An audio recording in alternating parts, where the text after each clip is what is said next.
বলবেন আজকে ক্যাবিনেটের দ্বিতীয় বৈঠক আপনারা থাকবেন উপস্থিত। গোটা বাংলা এই মুহূর্তে তাকিয়ে রয়েছে যে আগের সরকার যে সিদ্ধান্তটায় সব থেকে বেশি আটকে রেখেছিল সরকারি কর্মচারীদের দিয়ে 7 পে কমিশন, আজকে আলোচনা হওয়ার একটা সম্ভাবনা রয়েছে। বাংলা এই স্বপ্ন দেখতে পারে? মুখ্যমন্ত্রী বলেই দিয়েছেন সবই হবে আস্তে আস্তে, কেন্দ্র সরকারের স্তরেই সমস্ত দেওয়া হবে। সময় লাগছে, একটু টাকা পয়সার টান আছে, তো যেমন যেমন ফান্ড আসবে সেরম সেরম যাদের পাওনা মিটিয়ে দেওয়া হবে। সেজন্য গত সপ্তাহে যে ক্যাবিনেট মিটিং হয়েছিল, যা যা আমরা সিদ্ধান্ত নিয়েছিলাম প্রায় সবই হয়ে গেছে ইমপ্লিমেন্ট। এবারে এই ধরনের কিছু পেন্ডিং বিষয় আছে, সেগুলো নিয়ে আজকে চর্চা হবে আর তার অ্যাকশন দেখতে পাবেন ধীরে ধীরে।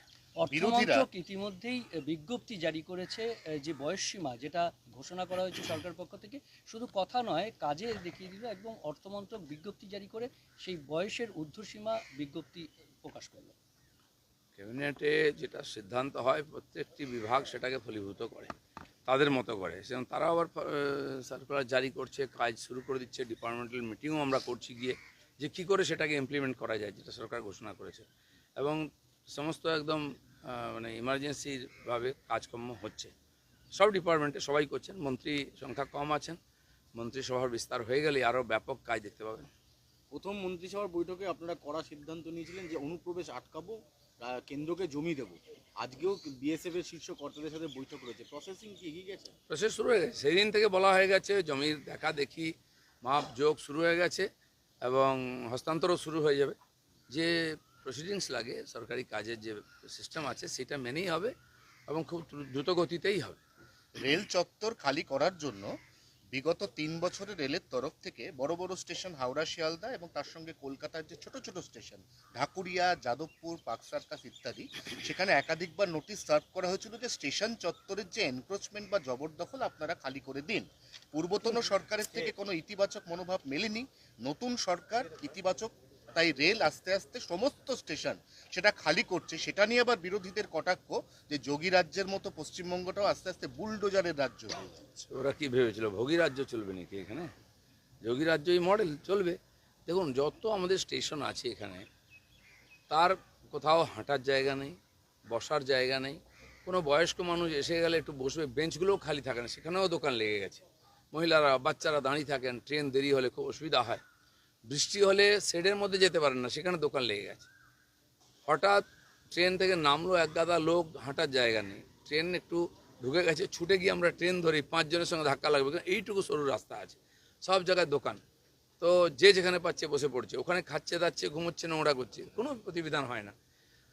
যেখানে আরপিএফ করতে পারবে পরিষ্কার করবে, না হলে পুলিশ তাকে সাহায্য করবে। আর এবং সব জায়গায় রেলের জায়গা পুনরুদ্ধার করে সাধারণ মানুষের যাতায়াতের জন্য সুবিধা হবে। গতকাল আপনি নিশ্চয়ই দেখেছেন যে কিভাবে তাণ্ডব চলেছে বাক্সার, আসানসোল, এই সমস্ত জায়গায়। আপনারা কি চাইছেন, মানে যারা তাণ্ডব করছে? দেখুন, যারা এই ধরনের অবৈধ এনক্রোচমেন্ট করেছিল, রাজনৈতিক লাভ নিয়েছিল, তারা কিছু মানুষকে এই কাজে বাধা দেওয়ার জন্য এগিয়ে দিচ্ছে। আমি বলে দিচ্ছি কোনো লাভ হবে না। এখানে শুরু হয়েছিল, কিশোর বাহিনী রাস্তা অবরোধ করে বলেছিল রাজাবাজারে নামাজ পড়বো, কিন্তু পুলিশ যেই কথা বললো তারা গিয়ে আবার মসজিদের মধ্যে নামাজ পড়েছেন। তো ধার্মিক আবেগকে কাজে লাগিয়ে আর প্রশাসনকে অসুবিধায় ফেলার যে চক্রান্ত, এটা থেকে বিরত থাকুন যারা করছেন। নাহলে কি হচ্ছে, হাতটা ওই অবধি যাবে না, আরো অনেক দূর অবধি চলে যাবে। প্রথমে রাজাবাজার, তারপরে পার্ক সার্কাস। পুলিশ দেখিয়ে দিল যে পুলিশকে যদি ফ্রি হ্যান্ড দেওয়া হয় তাহলে পুলিশ অতি অনায়াসেই আইন শৃঙ্খলাকে নিজের কন্ট্রোলে আনতে পারে, যেটা এতদিন পর্যন্ত করতে দেওয়া হয়নি। কালকে পার্ক সার্কাসে প্রথম পুলিশকে লক্ষ্য করে স্টোন পেল্টিং হলো, ইট বৃষ্টি। তারপর 8 ঘন্টার মধ্যে পুলিশ এমন পাল্টা অ্যাকশন শুরু করলো যে সুরসুর করে যে যার মতো বাড়ি ঢুকে গেল। হ্যাঁ, এটা তো আমরা একদিন ভিডিও দেখতাম, কাশ্মীরে হয়েছে, স্টোন পেন্টিং হতো, তারপরে পুলিশের অ্যাকশন। উত্তরপ্রদেশে দেখেছি, পুলিশ গিয়েছিল উদ্ধার করতে, তার উপরে অ্যাটাক হয়েছিল, গুলিও চলেছে, তারপরে পুলিশ কি করেছে। তো দেখে শেখা উচিত, নাহলে ঠেকে শিখতে হবে। এই জন্য ভুলে যায় যেন ওরা, এই কালচারটা চেঞ্জ হয়ে গেছে, সরকারটা চেঞ্জ হয়ে গেছে। কিন্তু যারা এই ধরনের কাজে হস্তক্ষেপ করছেন, কষ্টটা তাদের হবে, জেলে ওদেরকে যেতে হবে, মাথা ওদের ফাটবে। যারা পেছন থেকে সুরসুরি দিচ্ছে তারা তো কিছু হবে না, পরে তাদের উপরে অ্যাকশন নিশ্চয়ই হবে। 4 জন ভিভিআইপির নিরাপত্তার বারবারন্ত প্রত্যাহার হলো, তার মধ্যে অন্যতম নাম অরূপ বিশ্বাস। বেশিরভাগ ভিভিআইপি কোনো না কোনো দুর্নীতির সঙ্গে যুক্ত। সাধারণ মানুষের ভয়ে এরা এই ধরনের সিকিউরিটি নিয়ে ঘুরত বলে পুলিশ যে ফোর্স, সেটা আমরা রাস্তায় দেখতে পেতাম না। নেতাদের বাড়িতে, নেতাদের গাড়িতে তারা ঘুরে বেড়াতো।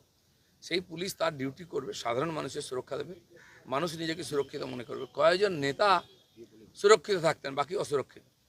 তারা যদি মানুষের রোষকে ভয় পায়, রাজনীতি ছেড়ে দিয়ে বাড়িতে বসুক না।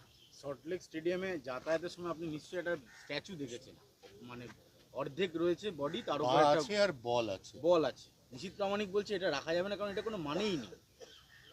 অনেক কিছুই সরকার করেছে। এই যে বিশ্ব বাংলার লোগো গোল গোল ঘুরছে, ঘুরতে ঘুরতে পশ্চিমবাংলা 15 বছর এখানেই ঘুরতে থাকলো, এগোতেই পারলো না। এই ধরনের ননসেন্স মার্কা কিছু সিম্বল, বাঙালির মেধার অপমান। এটা হঠাৎ একজনের মনে হলো রাত্রেবেলা শুতে যাওয়ার সময়, এই এটা করে দিস, ফোন করে বললো, হয়ে গেল। কী মানে এগুলো? তারপরে দেখুন, এই যে মেট্রো স্টেশনগুলোর নামকরণ হলো, আপনি একজন মহাপুরুষদের সম্মান দেওয়ার অনেক রাস্তা আছে। ওই এর সামনে একটা স্ট্যাচু বানিয়ে দিন, তাকে দেখে চিনবে না, লোক জানবে না কোন লোকটাকে। ছেলে বাবাকে জিজ্ঞেস করবে, বাবা এই টেকো লোকটাকে, এই বুড়ো লোকটাকে। মহাপুরুষদের প্রতি আপনি সেখানে সিঙ্গুর পড়াবেন, মহাপুরুষদের জীবনী পড়াবেন না, নন্দীগ্রাম পড়াবেন, আপনার জীবনী পড়াবেন। আর নেতাজি সুভাষ রবীন্দ্রনাথের সঙ্গে মুখ্যমন্ত্রী ছবি দেবেন, আর ওখানে হলেতে আমাদের মহাজাতি সদনে ও একজনকেই চিনবে, আর কেউ নয়। তো যেখানে স্থানের নামে আমরা স্টেশন দেখি, আমি দেখেছি মেদিনীপুরেতে 3টে গ্রামের নাম দিয়ে একটা স্টেশন হয়েছে। তো এটা তো বড় হয়েছে নাম, কিন্তু লোকে জানবে এই 3টে গ্রামে যাওয়া যায় এখানে নেমে। আপনি নাম দিলেন, সব জায়গায় রাজনীতিক লাভ নেবেন, মানুষ কনফিউজ হয়ে যাচ্ছে কোথায় নামবেন। আমার মনে হয় উনি নিজেও কনফিউজ থাকেন যে কোন স্টেশনটা কোথায়। মেসির টাকা, লাস্ট প্রশ্ন করেনি, মেসিকে দেখতে মানুষ প্রচুর টাকা খরচা করেছে, কিন্তু অরূপ বিশ্বাস কোমরে হাত দিয়ে ছবি তুলেছে, মুখ্যমন্ত্রীর পরিবারের লোক ছবি তুলেছে। আপনাদের সরকার এবার সিদ্ধান্ত নিয়েছে যে সব টাকা মানুষকে ফেরত দেওয়ার প্রক্রিয়া চালু হবে। মেসিকেও নির্বাচনের কাজে লাগানো হয়েছে, নির্বাচন প্রচারে আনা হয়েছিল, ঝান্ডা ধরানোর চেষ্টা হয়েছিল, মামাটি মানুষের বেঁচে গেছে লোকটা, শেষ পর্যন্ত বুঝতে পেরেছে। কিন্তু মেসির মতো একজন বিশ্ববিখ্যাত প্লেয়ারকে নিয়ে এসে যে অপমান করা হলো এবং মানুষের কাছ থেকে অবাধ টাকা তুলে নয়ছয় করা হলো, মানুষ তাকে দেখতেও পেল না।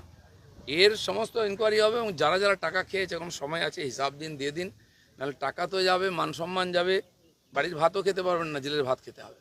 ঠিক আছে, আপনি আজকে পঞ্চায়েত মন্ত্রী, এই পঞ্চায়েত দপ্তর নিয়ে বারবার বিভিন্ন অভিযোগ উঠেছে, একেবারে ঘুঘুর ভাষা হয়ে গেছিল বলে অভিযোগ ছিল। সেই ঘুঘুর ভাষা ভাঙা সম্ভব?